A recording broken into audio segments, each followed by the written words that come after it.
Moi, j'ai pas envie de pinailler, puis en plus, je pense que la France a besoin d'une loi sur le renseignement, donc la question n'est pas ça. La question, c'est le contrôle. J'ai regardé le modèle britannique. Il est beaucoup plus clair et beaucoup plus simple que ce que vous avez construit, et beaucoup plus simple politiquement. Le service de renseignement se tourne vers l'autorité politique, en l'occurrence un ministre de tutelle, l'un de vous, messieurs, et dit « j'ai besoin d'enquêter sur un tel ». Le ministre donne une autorisation, un warrant. L'autorisation, il n'y a pas d'avis consultatif. L'autorisation, par la suite, elle est contrôlée par des contrôleurs. Et ensuite, il y a un contrôle ex post par une autorité politique composée de députés.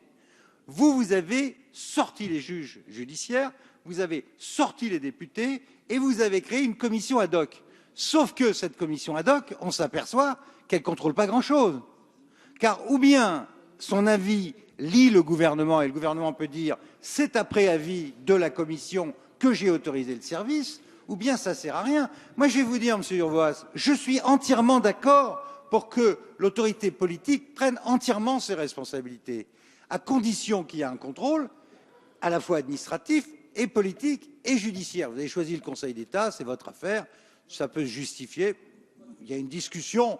Nous pensons ici que l'article 66 de la Constitution s'impose, mais bon, on n'y est pas encore. Mais là, je suis quand même très frappé, et c'est un des problèmes que j'ai avec votre texte depuis le début.